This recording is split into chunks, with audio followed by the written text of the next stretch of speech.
যেসব মহিলারা লক্ষ্মীর ভান্ডার প্রকল্পের টাকা পাচ্ছেন তাদের জন্য এবার খুশির খবর। এবার লক্ষ্মীর ভান্ডার প্রকল্পের টাকা ১,০০০ টাকা থেকে বেড়ে ১,৫০০ টাকা বা ২,০০০ টাকা হয়ে যেতে পারে।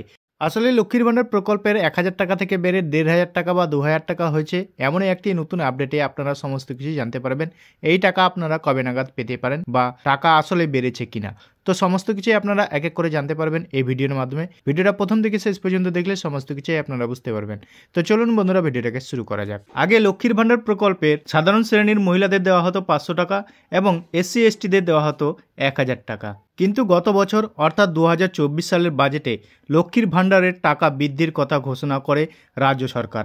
আগে দেওয়া হতো প্রতি মাসে 500 টাকা, ২০২৪ সাল থেকে বেড়ে তা হয়েছে ১,০০০ টাকা। তপশিলি জাতি উপজাতি মহিলারা পান প্রতি মাসে ১২০০ টাকা। তবে লক্ষ্মীর ভান্ডার প্রকল্পকে আক্ষরিক অর্থেই মমতা বন্দ্যোপাধ্যায়ের মাস্টার স্ট্রোক ছিল ২০২১ সালের বিধানসভা নির্বাচন। অচিরে এই প্রকল্পের সাড়া ফেলে দেয় গোটা রাজ্যে। এমনকি মমতার এই স্কিমের আদলে দেশের এখন নানান রাজ্যেও মহিলাদের টাকা দেওয়ার প্রকল্প চালু করেছে সংশ্লিষ্ট রাজ্যগুলির সরকার। এমনকি রাজনৈতিক দলগুলো ভোটের ইস্তেহারে লক্ষ্মীর ভান্ডারের মতো প্রকল্পের প্রতিশ্রুতি দিচ্ছে। গত বছর লোকসভা নির্বাচনের আগে বাজেটে লক্ষ্মীর ভান্ডার টাকা বৃদ্ধির কথা ঘোষণা করেন রাজ্য সরকার। ১,০০০ টাকা করে প্রতি মাসে লক্ষ্মীর ভান্ডার দেওয়া হয়।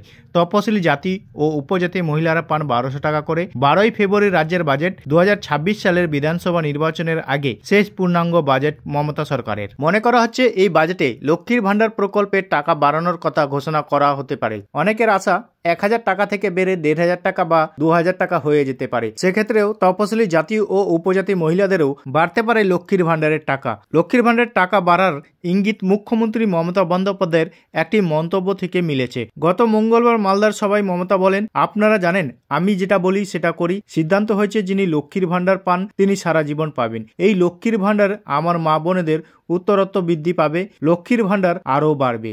তবে ১২ই ফেব্রুয়ারি রাজ্যের বাজেট ২০২৬ সালে বিধানসভা নির্বাচনের আগে শেষ পূর্ণাঙ্গ বাজেট মমতা বন্দ্যোপাধ্যায়ের সরকারের। তবে কি এই লক্ষ্মীর ভান্ডার প্রকল্পের ১,০০০ টাকা থেকে বাড়ে ১,৫০০ টাকা বা ২,০০০ টাকা হয়ে যেতে পারে, সেটাই আসলে দেখার। তবে লক্ষ্মীর ভান্ডার প্রকল্পের টাকা বাড়ছে কিনা, যদি বাড়ে তাহলে আমরা নতুন করে আপনাদেরকে জানিয়ে দেওয়ার চেষ্টা করব নতুন ভিডিওর মাধ্যমে। তো এই ধরনের নতুন আপডেটের জন্য আমাদের চ্যানেলটিকে সাবস্ক্রাইব করে রাখবেন। সবার প্রথমেই আপনারা এই আপডেটগুলো পেয়ে যাবেন।